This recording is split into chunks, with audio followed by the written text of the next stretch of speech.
Welcome to the Exit Coach Radio Show, the show for baby boomer business owners who are looking for cutting-edge information as they plan their 3 to 10-year business succession and exit. Every week, we interview top professional advisors for their best tips, strategies, and precautions so you can be well-planned. And don't miss our 1-minute Exit Coach tip of the day on exitcoachradio.com. And now, here's your host, the Exit Coach, Bill Black. Thank you so much for joining us. Pleasure to have you with us. We have so many great guests on the show, advisors, authors, and thought leaders. We archive and record all of their interviews on the audio library at exitcoachradio.com, over 40 different file folders, 750 interviews, topics like how to start your business, grow your business, how to retain key people, run a family business, and things like life after exit. What are you going to do when you do sell and move on to a different life? Check it out at Exit Coach Radio, the audio library. My next guest has been with us before. I always love it when guests come back. We can stretch out a little bit. Stephen Lynch is with Results.com, and he's the head of strategy and consulting there. And Results.com is a great company, provides management dashboard software to help you engage your employees and achieve your company's goals faster. Stephen is the author of the award-winning book, Business Execution for Results, a practical guide for leaders of small to mid-sized firms. And the book was judged Best Management Book in the USA's 2014 Small Business Book Awards. And so we're going to talk about how to create a compelling future vision for your company, one that can outlive the owner's involvement. Stephen, welcome to the show. Thanks for coming back. Bill, it's a privilege. Thank you for having me. Our last interview was so interesting, and we talked a lot about this, creating these dashboards to help engage employees. Tell our listeners just briefly, because they can always go hear your prior interview, tell them a little bit about Results.com, how it got started, and what your vision for it was. I guess Results.com, we originally were a management consulting firm, and we developed a software dashboard to help us track the results of the work we were doing with our clients. And the dashboard took on a life of its own, and it became a product in its own right. And now, we make and provide software, and we use our consulting expertise to support our software clients. And what the software does is help businesses track their key performance indicators, track their projects, track their tasks, run effective meetings, and engage their people. And these days, people need quick ways to view where they're on track or off track, and they're trying to track so many different things. So what are the main ingredients that go into creating a compelling company vision? Yeah, Bill, I've got the rare privilege of being able to actually study thousands of our clients and, looking at them working on their goals, and I'm lucky that I get to observe what works and what doesn't work in the real world over a large number of business cases. And what I would like to do with you and your audience today is just present a selection of best practices based on some of my observations of what clients are doing, those that are really successful at creating a compelling vision for the future for their companies. And it comes down to three things, really. There's the what, the why, and the who. Firstly, the what. You need to get really clear on what is your long-term goal for your business. Secondly, the why. You need to give your people a compelling reason why, a good reason to work for your company beyond simply earning money. And thirdly, the who. You need to get very clear about who you need to be in terms of the rules for behavior for everyone who is going to work with you. And I'm going to cover each of those three ingredients briefly today: what, why, and who, and share some of the best practices that I've observed from our most successful client firms. I'll start with what, and I guess what is it that you want your organization to achieve? What is your long-term goal for your organization? And to me, when you're setting long-term business goals, it's a lot like being a mountain climber. You need to pick a worthy mountain that you want to climb. And I guess the thing that separates great mountain climbers from the merely average mountain climbers, and it's the same with companies, the thing that separates great companies from the merely average company, it's the mountain you choose to climb. And I always like that term that the author Jim Collins came up with. He talked about this concept of big, hairy, audacious goals, or BHAGs for short.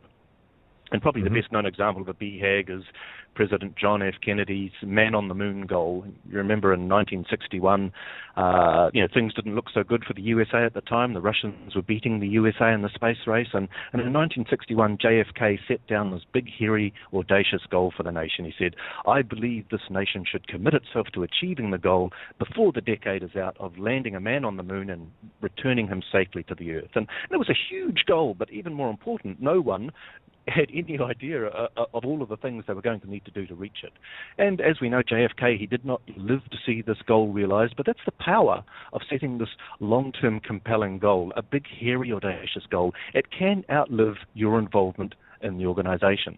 And what we do know from working with thousands of small and medium-sized businesses is that the effective companies we see, they engage all of their people with a clear and compelling long-term vision of what their business is going to look like in the future. They do set a big, hairy, audacious goal. Now, I always like to point out, though, it doesn't mean that your company needs to be as big as possible. It's about creating a great company, however you define greatness. That needs to be exciting to you, the owner, but also to your people as well.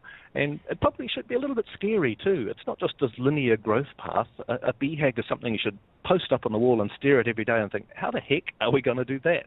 And that's the thing. You don't know how yet, but it's a goal that you feel compelled to achieve, and you back yourself to figure out the answers and achieve it along the way. And it needs to not just inspire you, the business leader or the business owner, it needs to inspire all of your people. And the more specific, meaningful, and compelling you can make that goal, the greater the aligning and engaging effect that has. And my first question, I guess, for your audience is, so what is your big, hairy, audacious goal? What's your compelling long-term goal for your business? And in many companies, they create these great walls full of collages and pictures to describe their ideal future state. That's a great exercise. But what I like to do with all of our client companies is force them to distill what it is they want to become into a short statement. And I use my Twitter rule. That is, if you can't communicate what it is that you want to do within the space of a 140-character Twitter post, then it's too long. So that would be my first step in creating a compelling future vision for your organization. Mm-hmm. Come up with your long-term goal, your big, hairy, audacious goal, and see if you can get it down to 140 characters or less.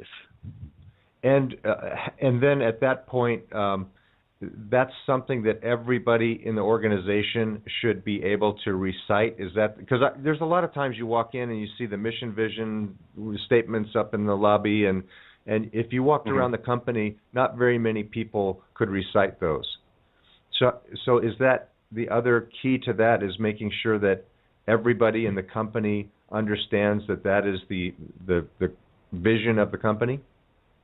It should be a short, concise statement that everyone knows and can recite, and it should be something that you could track on a monthly basis, and each and every month, each and every quarter, say, how are we progressing towards our BHAG? What have we achieved this quarter that's progressing us towards our BHAG? So it's a goal that you can measure with a deadline, and you can track your progress every step of the way. Okay, and let's go back to the vision of being on the moon, okay? Because at that point, it was such a huge audacious goal.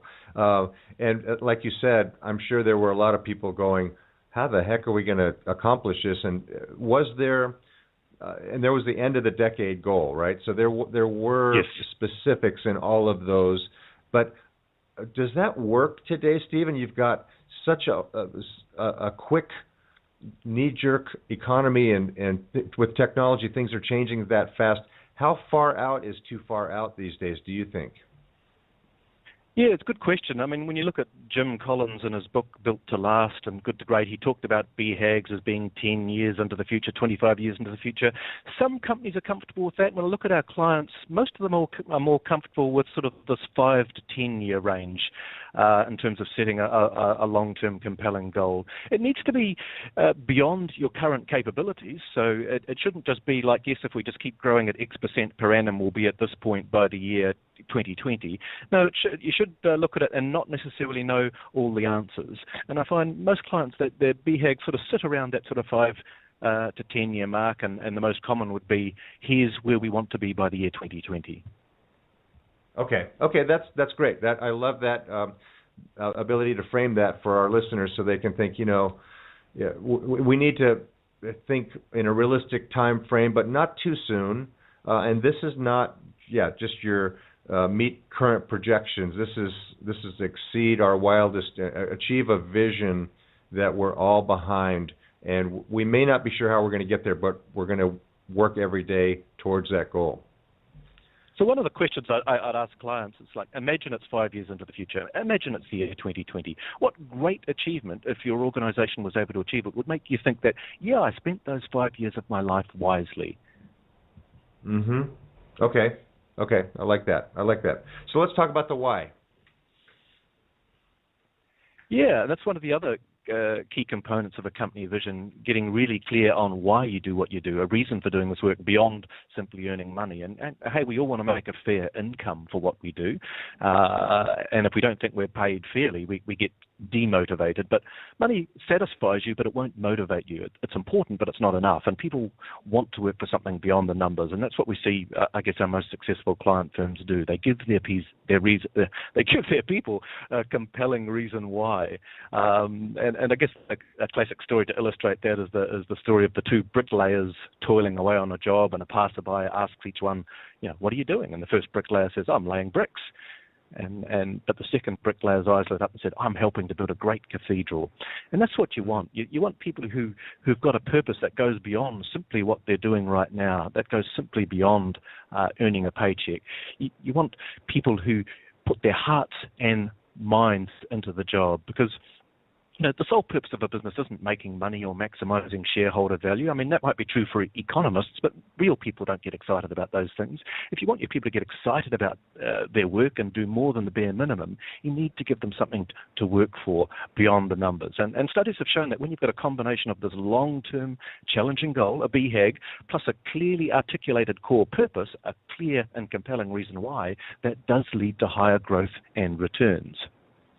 So to identify your core purpose, you've got to dig deep and do a bit of soul searching as an organization. It's not about making money. It's about figuring out what's the difference you want to make in the world. What's the difference you want to make in the lives of the people that you touch? And it's not how you currently do things either, because your products and services will change in years to come. How you do it may change, but why you do it should be still valid in 10 years' time. And that why is your core purpose. Once again, I force companies to see if you can articulate your reason why in a Twitter post of 140 characters or less. So the how can drift, but the why should remain consistent or constant, or else maybe you haven't given enough thought to the why. It should be very, very deep, is what you're saying. I think I hear you saying. Yeah, if I look at the last 20 years, how we do what we do has changed dramatically, but our why remains constant. We're still helping small, medium-sized businesses to be more successful. Excellent. Okay. And lastly, you said there was the who. Yeah, so we've got the what, your BHAG, your compelling long-term goal. We've got the why, your core purpose. Finally, the third component of your vision is your who, your core values. In simple terms, it's the behaviors you expect from all of your people, regardless of what role they perform. And core values are clear statements of how you expect every person in your company to act. But I guess here's the catch. Simply writing down some rules for behavior and posting them up on the wall doesn't work. What we've found is that core values, for them to be really powerful, they need to be unique to your company and your culture.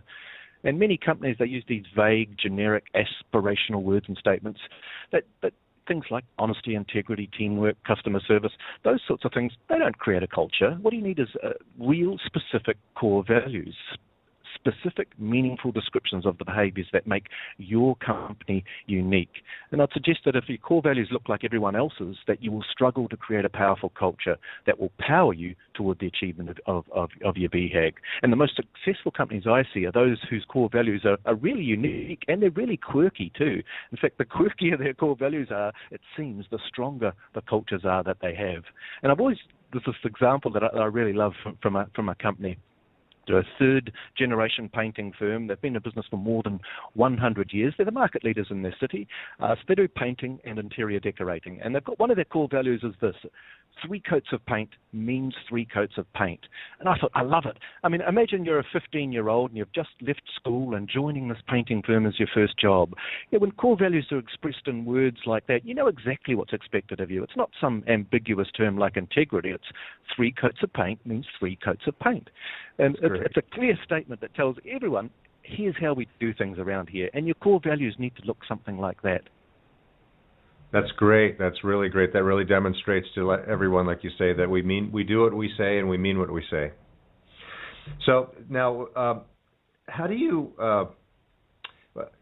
engage employees to want to give you more than the bare minimum?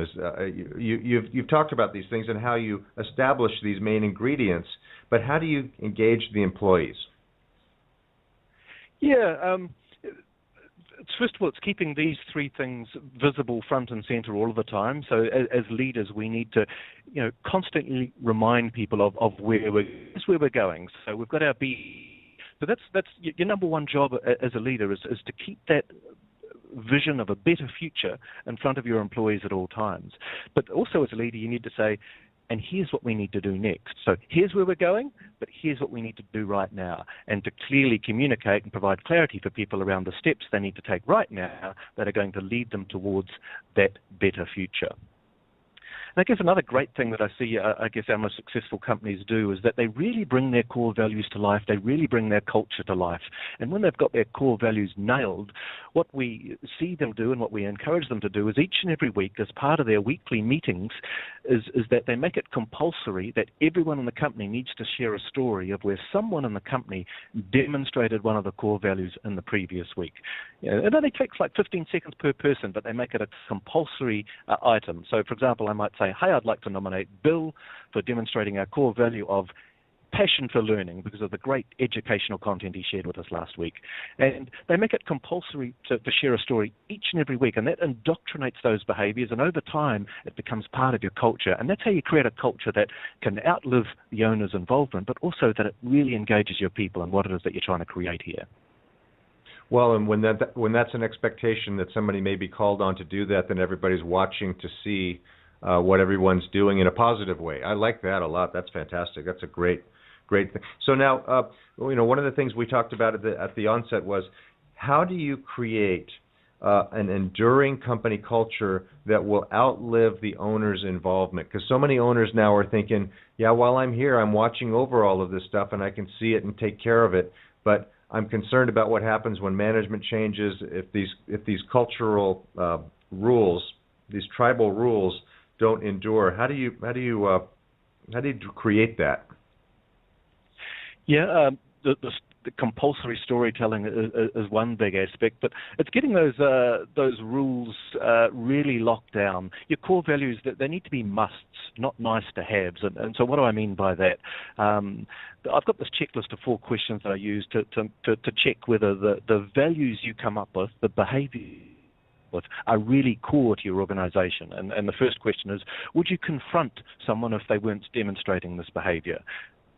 So, if not, then it's not a core value. If you wouldn't take them out in the hallway and say, hey, I don't think that's appropriate, then it's not a core value. 2, would you spend money or leave money on the table to uphold and demonstrate this behavior? 3, would you be prepared to have everyone graded on how well they demonstrate these behaviors as part of a performance appraisal? And 4, would you fire someone for violating this core value, even if they were an excellent performer otherwise? And for core values to be core, they must pass all 4 tests. If not, they're just nice to haves and they should be removed. We want to whittle it down to the 5 or maybe 6 things that are absolutely core, unique, and quirky to our culture. Here's how we do things. Wow, that's fantastic. So I like the criteria. So would you confront someone for violating it? Would you spend money to uphold it? Would you grade someone if on whether how well they were doing it? And I think most importantly, would you fire someone even if they were a great performer in the company otherwise for violating it, to assess if they're really your core values or not? And again, you talked about so much.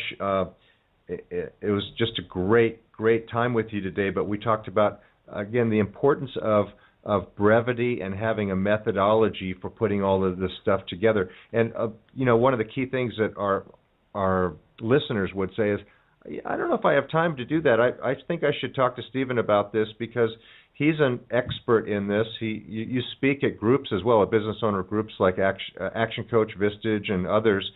How do our listeners get in touch with you and learn more about this? I guess if you wanted to get in touch with me, the easiest thing is to go to our website, results.com. Our name is our URL, so it's easy to remember. If you want to learn more about the methodology that we use, you can read more about it in my book, Business Execution for Results. You know, and it's fantastic. And you also say that if you tell them that you heard about results.com via the Exit Coach Radio, results.com will throw in a free consultation session on how to improve employee accountability in your organization. But, you know, go to results.com. I love the website. I don't know how you got that URL, but that's fantastic. It cost a bit of money, Bill. Go to results.com. Learn about this. I mean, all of the things that we're talking about could have a dramatic impact on the value and culture of your business, which are intertwined, of course. Stephen, you present it so clearly and so valuably to our listeners. Thank you so much for coming on and sharing this information. And you are welcome back anytime. I'd love to have you back on to talk about other topics that you can bring to the table. But I implore you, listeners, take advantage of these offers. Go to results.com. Get in touch with Stephen Lynch, find out more, and improve your company. Stephen, thanks again for joining us today. Thank you once again, Bill. I admire what it is that you do for your audience. Thank you. Thank you. We're going to take a short break, and we'll be right back after that, so please stay with us.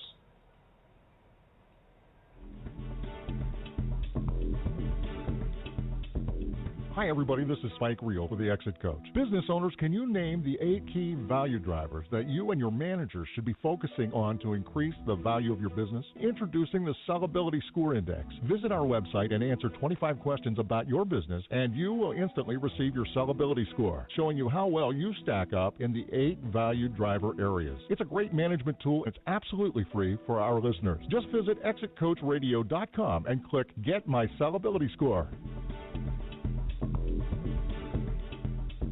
Does thinking about what will happen to your business if you're gone keep you awake at night? Will you get the price you need from your business to carry you through retirement? The BEI network of exit planning professionals is the world's leading advisor network with the power to help business owners transition out of business on their own timeline and terms. Ask your most trusted advisor to create a BEI plan for you, or visit us at exitplanning.com. That's exitplanning.com. Thank you for listening to Exit Coach Radio.